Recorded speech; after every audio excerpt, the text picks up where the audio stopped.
Hello, my friends. Your boy Seth here with a very special video. This is something I'm very excited to share with y'all. Mission in Snowdriftland is finally on the Nintendo Switch. Now, there's a lot of history. This game's got like a cool backstory and a cool little bit of... This game represents like a cool bit of Nintendo history. I'm excited to tell you all about it. I want to send a big thanks to the folks at Tons of Bits, the developers of the game, who provided me a code for the Switch version to check it out. And I want to thank them for that. We've got a purchase link in the video description so that you can check it out, and I hope you do, because... I love this game, and I want to tell you all about it. I'm going to start a new file here, and what I'm going to do is just kind of show you the first few levels of the game, talk about the history of it, and tell y'all why you need to go out and buy it and play it. So we're just going to start a fresh save here and dive right in. Show y'all what's up here. So this is the kind of main like screen, the main like overworld of Mission in Snowdriftland. You play as this cute little snowman with a fez hat. His name's Chubby Snow. He works for this agency that's like defending the video game world. In the top left there, you can see the evil like penguin L-Pix, who has stolen these artifacts from the video game world. In fact, we could probably go into our base here real quick and check it out. L-Pix has stolen all of these artifacts from the video game world. And we need to go and rescue them. And the way we do that is we go into these levels. Now, when this game first came out, this originally came out in 2006 as a Flash game. It's an advent calendar game. You would go in, and every day of December leading up to Christmas, you would go in and you'd play a new level. So we're going to hop into the first level. I'm going to tell you all a little bit about this game. It's so cool, and so it's December 1st when y'all are watching this, meaning it's the first day of the advent calendar, meaning it's the perfect time to get started. So this is Mission in Snowdriftland. This is a 2D platformer, and a really good, like solid, good-feeling 2D platformer. Chubby Snow, our main character here, just like feels good to play. Like he's got like a solid kit, his jump feels good, his movement feels good. He can do kind of, Mario-ish things. He can slide, on slopes. You got these little cute penguin enemies. Obviously, it's very, like, snowy, very perfect for the winter season. The really neat thing about this game, and the reason I say that it's like a piece of Nintendo history, I mentioned this was a Flash game in 2006. It was commissioned by Nintendo of Europe as a way to, like, promote stuff on, like, say, the DS and Wii and stuff like this. The stuff they had going on in 2006. So, again, Advent Calendar game, you would log in, play a level, that day's level of Mission in Snowdriftland, and you would at the end of it unlock, say, a trailer or a wallpaper or something for, like, an upcoming Nintendo game. So it kind of doubled as like a really good, cool platformer, but also like a little marketing tool for Nintendo of Europe. Each stage you can collect 24 snowflakes on. This is the first stage, so pretty like easy, pretty straightforward. The game actually does get more challenging than you might expect as you go on. But as you can see, we rescued our first artifact, the Pixel Alien. Dr. Schwabble here, I think is his name. You rescue an artifact, Chubby. Now the invasion can resume. So every stage has a cute little, like, legally distinct video game relic from, like, all over video game history. There's Mario references, there's Sonic references, Zelda, Pitfall, anything you can imagine. There's a reference to it here in the game. Very cool. So this comes out. This is, a kind of limited time Flash game thing. Nintendo's commissioned it, blah, blah, blah. It kind of goes dark. Eventually it gets taken offline, and it's gone dark for, years. And in like 2021, I think, the developers got the rights to it back, and they were able to remaster it on Steam. And they kickstarted it. And got, enough funding to produce, like, the remastered version of the game, release it on Steam. I bought it, like, day one. I was super excited for it, and played it that way. But they've been updating the game in the ensuing years since. They've added mini bosses to the game, quality of life things, like new cutscenes and things to the game. And you know, like, the core of the game is still ultimately the same, but they've made like all these little tweaks. And there's an update that just came out this year that actually adds a ton of new content to the game. They added these like hidden glitch pixels to the game that like are hidden in every stage and completely retool like the mechanics of the game in some cases, add like new secret areas, and if you collect all the glitch pixels, you unlock like a secret bonus level that is just like one of the craziest things I've seen in video games in a minute. It's pretty intense, and I loved it. I actually streamed my my playthrough of finding all the glitch pixels. If you want to watch that VOD, if you're curious. Had a really good time with that. Now, that is not in the Switch version at the time of this recording. The Switch version is still a little behind on the updates. I need to be careful here. I'm like sitting here yapping, trying to collect all these snowflakes. Chubby can only take 3 hits to start, at least. You actually can find additional hearts. There are like 4 additional hearts, 1 I think in each world, that you can find to increase Chubby's health. But you also have to be careful, because not only can you only take 3 hits to start, if you fall in the water, like, that's instant death. So you got to be kind of careful with some of these levels. The game is not as easy as it looks, but it's just, I love the idea of an advent calendar video game, first of all. I think it's such a cool, cute, like, charming idea. And it's just, like, a good, well-made... As y'all can see, it's like great pixel art, great music. Like, it's just a good, well-made thing. And here we go, we found a Mario brick. This will cause headaches for so many again.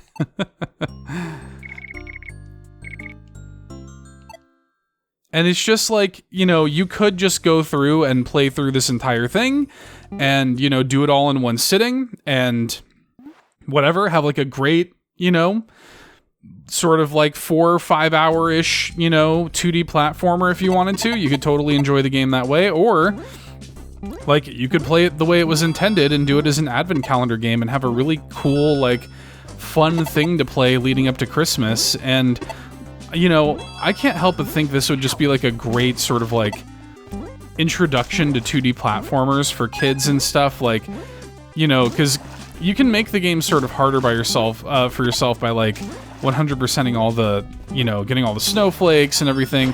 You could also just rush through to the end of the level, and it's quite a bit easier to play the game that way. So the game doesn't have any like difficulty options or anything really in the way of accessibility, but you can play it like however you want, you know, and I really like that about it. The game is, you know, I played this game when it first came out as a teenager, and I find this whole thing just like, it's just very nostalgic, man. Like, there's something about these, like, free, you know, Flash games and stuff, you know, like... I was definitely a kid who, like, you know, was bored all the time and played a lot of, like, free games on the internet. Everything from Newgrounds to, like, addictinggames.com and stuff, you know, and when something like this crops up, you can't help but take notice. Here we go. We found the frog from Frogger, everybody. In case you're wondering where he's been. Elpix took him. So it's cool. Like, and this is the kind of thing too. I think they're only asking like $8.99 or something for it. And it's like a neat piece of Nintendo history. It's really cool that it's kind of got this full circle moment where now it's back on Switch. You know, like I fell in the water. See? Gotta be careful with some of these bigger jumps. You gotta make sure you have enough speed. But yeah, like here it is, full circle moment, back on Nintendo Switch after all these years. And I just love it. Like, I love that more people are gonna get a chance to play it. It feels right at home on Switch. Like, I've been playing it. I've already like 100%ed that first file I had back there. I've been playing it just sort of like in handheld, and it's perfect. Like, it's right at home on Switch. It rules. I'm just so glad that this exists. Can I make this jump off of his head, maybe? Okay, there we go. Alright. Little hidden heart here in an igloo. Check some of the nooks and crannies, y'all, because, again, there's some little hidden secrets. The glitch pixel update that I was just telling y'all about that is new to the game as of this year, that, again, not in the Switch version yet. It is coming. I've been chatting with the developers who, again, gave us the code to check this out, and they are hoping that it'll be out before the end of the year. It might slip to early January or something. It's kind of out of their hands, but hopefully that update will come soon. But it's the kind of thing where there's already like a good bit of content in the game, and if you buy it, you're gonna have another reason to play it. Like, it essentially incentivizes you to replay the entire game, because you end up going through every level in the game an entirely new way, with those pixels, the glitch pixels. So it was really cool. Like, for me, you know, and I said this during the stream, just totally breathed like new life into this game with that update. I loved it. I thought it was so cool. We need this heart. We need to not accidentally get hit by that penguin. Okay, cool. Let me see if I can not fail that jump. Awesome. There is, you know, you do have to be careful sometimes. There can be, you know, this is a snowy, like, icy game, so there can be a little bit of a slipperiness to some of the platforming, so you do need to, you know, adjust for that. You do need to be aware of it, but it's one of those games, like, it just is really well made. Like, I think just the level design, I think, is really strong throughout. Oh god, okay, that was almost really scary. Oh, I missed 2 snowflakes. Hang on, I gotta go back. We can't leave 2 snowflakes behind. This will not do. I might die in the pursuit of them, but where are they? It's just so fun and, like, I don't know, satisfying, like, the movement of it. And, you know, it's the kind of game that, like, I want to evangelize more. Like, I want people to play this. I want people to be aware of it. Because there are so many people that I think would dig this if they gave it a chance, you know?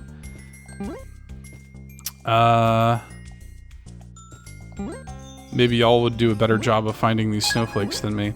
You know what? I bet it's on the bottom path, actually. I bet it's like one of these little things down here. I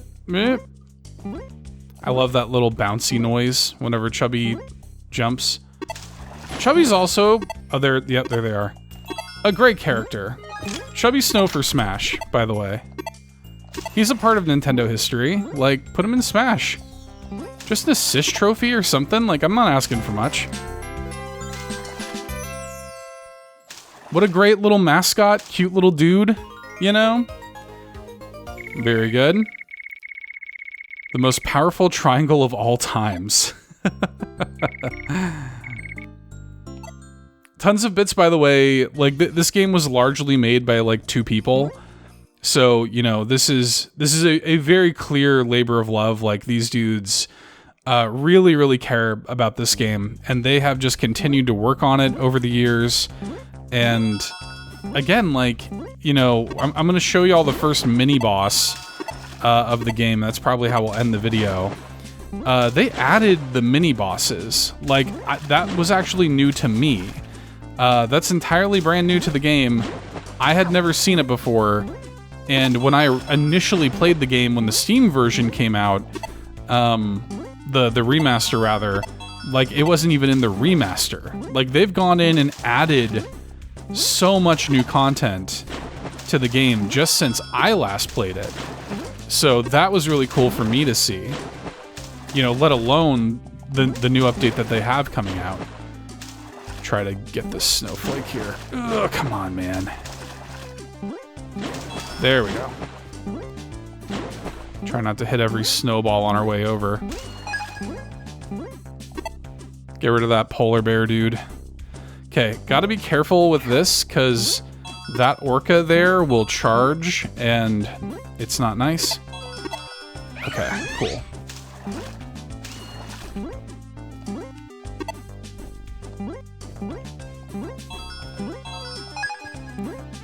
Alright, and...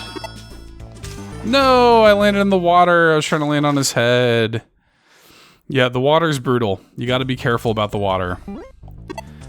So, I mean, you can see, like, it doesn't take long for the game to have, like, a... I would say tough but fair, you know, sense of difficulty. Like, it's not the hardest platformer I've ever played, like, not by a long shot, but... Like, there's probably more teeth to this game than you're thinking there might be when you look at it. Like, it feels... It's got a lot of, like, old-school design sensibilities in a way that I really appreciate. Like, you can definitely tell that these dudes were very inspired by stuff like Mario and, you know, the classics. And, particularly with some of the new content, with, like, the new glitch, pixel stuff, like... Definitely very Mario-inspired. Like, modern Mario-inspired in particular. Like, oh my god. I'm embarrassing myself. Like, some of that stuff I was like, oh, this feels like something out of, say, Mario Wonder, or it feels like something out of, you know, even Mario Maker. And, yeah, really neat. Just neat. Just like a cool game, cool story. I'm just glad it exists. I'm glad that it's on Switch now for people to play it. Thank God. Thank God Mission in Snowdriftland didn't just, like, die on the vine, man. Thank God people can play this game.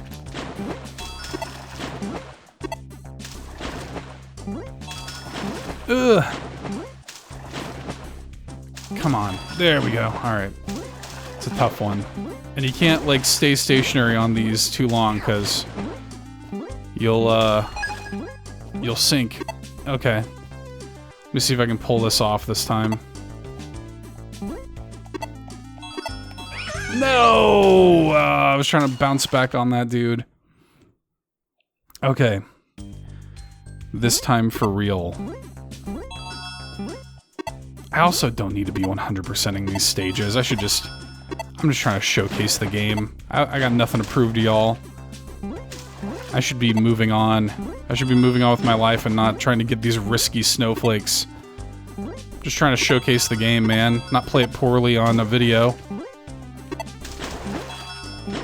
But then it's like, it's so hard for me to pass them up. It's so hard for me to see a snowflake there and be like, oh no, it's cool, I don't need it. Alright. I'm just gonna get to the end of the level. Alright? Gonna get roasted enough in the comments as it is. Alright, let's do this. Just get to the end of the level, Seth. Don't go out of your way for the snowflake. It's okay. You have nothing to prove. You can resist them. You don't need them.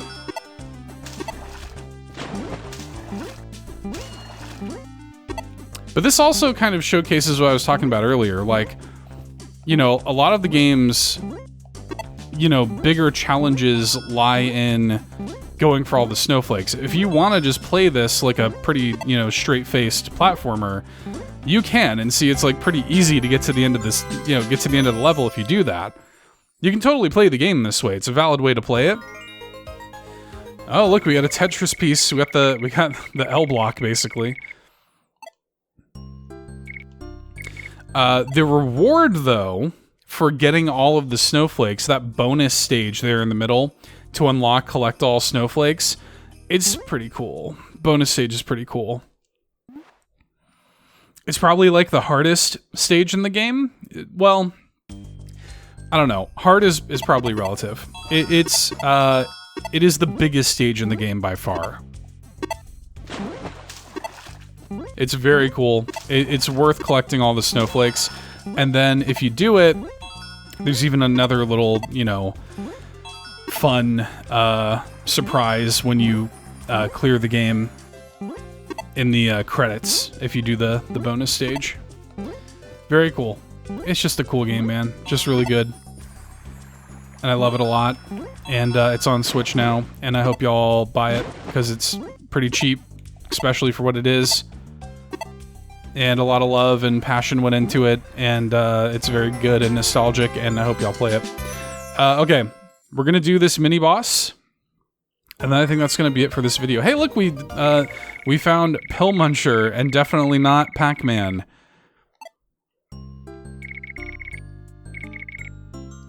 And yeah, it's also like a great, you know, I don't know what the speedrun community is for this game, but I have to imagine it's thriving, you know? It'd be a fun game to like learn the mechanics of to speedrun and stuff. Okay, time for a mini boss fight. Check this out. I love these. All right. This is a pretty simple first mini boss. You just kind of jump on his head, and you have to use the penguins, the little penguins, to do it. The problem is these big penguins you cannot step on. They just do raw damage to you. However, that's also the way that you get him to make new little penguins, is getting between, getting the female penguins close to them. They lay an egg to make more little penguins that you can use to jump on top of them. It's a fun, simple, but cute little mini boss. Pretty good. You conquered the mighty Pinku Baba. I think you and Pinku Mom won't become friends anytime soon. And that's the first mini boss. Every stage, again, there's 4 worlds, each with 6 levels, so it winds up being 24, leading up to Christmas on the 25th day, where you fight El Pix, the final boss. And you got these mini boss stages, and I'll just jump in. I'm not going to complete this level, but we'll end here in Forest for 2 reasons. First of all, this is my favorite song in the game. And second of all, it just kind of showcases some of the variety in each world. Like, I love the vibes of this world, man. The music's so good. It becomes way more vertical. Like, water isn't really a problem in the forest stages too much. I think there are maybe a couple of forest stages that have some water that you have to contend with, or bottomless pits or whatever, but for the most part, it's much more like enemy driven, and it's much more vertical, and they introduce some new interesting enemies in the forest stages. Like, every world has like a good amount of enemy variety to it. Like, they're always introducing new enemies that are either like weird unkillable enemies that you have to like use as essentially obstacles, or some of them are kind of like platforming implements, or like navigation based. It's really just cool and well-designed stuff. Another thing that's really neat about the Glitch Pixel update that's coming soon to the Switch version is already out on PC. So check out the game on PC as well if you don't want to wait for the update to hit Switch. They added a bunch of new enemies to the game. In the new areas, like, they added a ton of new enemies to the game. You know, which I thought was really neat. I said I wasn't going to complete the level, but then I just completed the level anyway. Yeah, I love this game. I hope y'all play it. It's called Mission in Snowdriftland. Again, just a really cool piece of Nintendo history. It's really cool, really full circle for this game to finally be on Switch. More content coming. It's like at a budget price. If you like 2D platformers, I can recommend it to you wholeheartedly. I hope you check it out. There's a purchase link again in the video description. If you want to see some of the new content, check out the live stream VOD that I'm sure I linked to. I'm sure I had it pop up on the video earlier. And just support this game. You know, I want them to continue to grow, continue to make games like this. And it's perfect for the holiday season. Pick it up. It's December 1st at the time I release this video. It's like the perfect timing. Play this cool little nostalgic advent calendar game, and let me know how you like it. If you're a Mission in Snowdriftland fan, let me know. We can chat about it in the comments. I don't know. I just yeah, play this game. I feel like I'm just rambling now, but I just really love this game and want you to play it. Okay. Thanks again to Tons of Bits for letting us play the Switch version of the game and showcase it to you guys. Again, purchase link in the video description. Go play it. This has been Mission in Snowdriftland. I've been Seth. We'll see you in the next one.